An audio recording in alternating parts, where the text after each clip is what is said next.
रहा है तो ऐसा कुछ नहीं है, वो बड़ा ही विधिवत तरीके से देखकर ध्यान में रखकर प्रश्न उत्तर अपने सेट करता है और आपको उसी प्रकार से अपना माइंड सेट तैयार कर लेना चाहिए।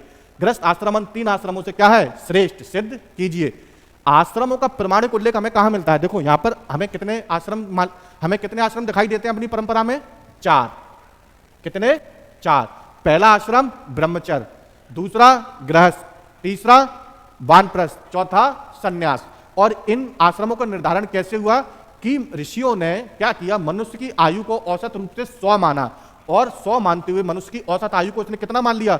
100 मान लिया और प्रत्येक आयु को 25-25 के 4 भागों में बांट दिया।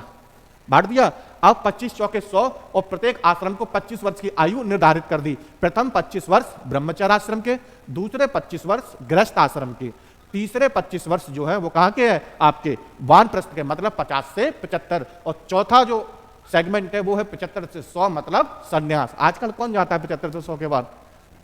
अब इस अवधारणा में बदलाव करने की आवश्यकता आ गई है आज के समय के अनुसार। अपना अपना डिसाइड कर लेना कौन किस आश्रम में आ चुका है। ठीक है, इसको इरेज कर देते हैं पहले। अब हम लोग बात करते हैं गृहस्थ आश्रम के संदर्भ में इस पर्टिकुलर क्वेश्चन के माध्यम से। गृहस्थ आश्रम अन्य 3 आश्रमों से श्रेष्ठ क्यों है? मैंने आपको बताया था कि ये जो गृहस्थ आश्रम है ना, आपके ब्रह्मचर्य आश्रम को, वानप्रस्थ आश्रम को और सन्यास आश्रम को, तीनों ही आश्रमों को क्या करता है? कोऑर्डिनेट करता है, समन्वित करता है।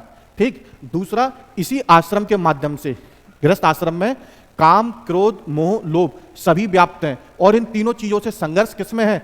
गृहस्थ आश्रम में है। ठीक। अब हम देखते हैं एक एक करके। आश्रमों का प्रमाणिक उल्लेख आपको कहां मिलता है? जवालोपनिषद में।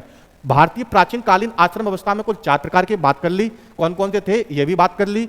ठीक है। अब मनुष्य की औसत आयु ये भी हमने बात कर ली। भूमिका हम डिस्कस कर चुके हैं ऑलरेडी, ये केवल भूमिका है। श्रेष्ठ कैसे? अब ये सिद्ध करते हैं। सबसे पहला, यह चारों आश्रमों में क्या करता है? कोऑर्डिनेट, समन्वय। अन्य यह चारों आश्रम मतलब आप स्वयं को मिलाकर चारों आश्रमों से बता दिया आपको। इस आश्रम में 3 पुरुषार्थ धर्म, अर्थ, काम का पालन किया जाता है। मतलब आपके धर्म, अर्थ और काम किसमें कौन से आश्रम में एग्जिस्ट करते हैं? गृहस्थ आश्रम में। ठीक। यह आश्रम सांस्कृतिक परंपराओं को पीढ़ी दर पीढ़ी हस्तांतरित करने में महत्वपूर्ण योगदान देता है। आप बताइए, क्या एक ब्रह्मचर्य व्यक्ति पीढ़ियां आगे बढ़ा सकता है? नहीं। वो कौन बढ़ाता है? गृहस्थ। हर आश्रम का अपना एक महत्व है। यदि गृहस्थ आश्रम नहीं होगा तो पीढ़ी दर पीढ़ी वृद्धि कैसे होगी? और पीढ़ी दर पीढ़ी वृद्धि हो रही है तो आनुवंशिकता के आधार पर लक्षण, परंपराएं, दर्शन, मूल्य, मान्यताएं, सिद्धांत आदि पीढ़ी दर पीढ़ी क्या हो रहे हैं? स्थानांतरित हो रहे हैं। यह आश्रम व्यक्तिवादिता पर अंकुश तथा पारिवारिक एवं सामूहिक जीवन जीने की प्रेरणा प्रदान करता है। इसमें अंकुश भी है, पारिवारिक जीवन की, सामूहिक जीवन की प्रेरणा भी देता है, ग्रुप में रहने की प्रेरणा भी देता है, सामाजिक जीवन में सहयोगी बनने का आदर्श ये गृहस्थ आश्रम क्या करता है? प्रस्तुत करता है। तो इसी कारण ये क्या है? अन्य आश्रमों से श्रेष्ठ है। गृहस्थ आश्रम में व्यक्ति ऋणों से मुक्त होता है। कैसे? यज्ञ व हवन द्वारा, देव ऋण से, वेद एवं शास्त्रों के अध्ययन या अध्यापन द्वारा ऋषि ऋण से, तथा संतानों को पैदा करके पितृ ऋण से। और हमारे सनातन परंपरा में 3 प्रकार के ऋणों की चर्चा भी की गई है। आपसे 3 मार्कर का क्वेश्चन पूछा जा सकता है कि ऋण कितने प्रकार के होते हैं? 3, देव ऋण, पितृ ऋण और ऋषि ऋण। एक हो गया आपका ऋषि ऋण, पितृ ऋण, और एक कहां गया आपका? पितृ ऋण ये हो गया, ऋषि ऋण ये हो गया, और देव ऋण ये हो गया आपका। ठीक। तो ये 3 प्रकार के ऋण भी पाए जाते हैं, 1, 2 एंड 3।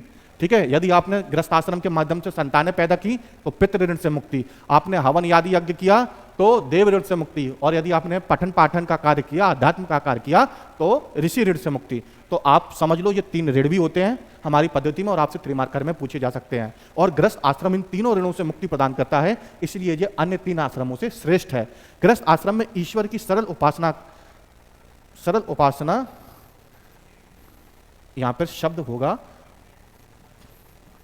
कर या सरल उपासना करके, ये शब्द सही है। क्या है कि गृहस्थ आश्रम में देखा गया है कि जटिलता बहुत है, इसलिए ईश्वर भी कहते हैं कि गृहस्थ आश्रम में एक गृहस्थ व्यक्ति, किसान व्यक्ति, मध्यम परिवार का व्यक्ति आसानी से मेरा केवल नाम ही ले और अपने सारे गृहस्थी के कार्य करे तो भी मैं उसका कल्याण कर दूंगा। इसलिए कहते हैं गृहस्थ आश्रम में ईश्वर की सरल उपासना के माध्यम से उसका साक्षात्कार किया जा सकता है। नेक्स्ट क्वेश्चन ले। वर्ण व्यवस्था के उत्पत्ति संबंधी देवी सिद्धांत पर प्रकाश डालिए। देखो ये मैं आपको वैसे समझा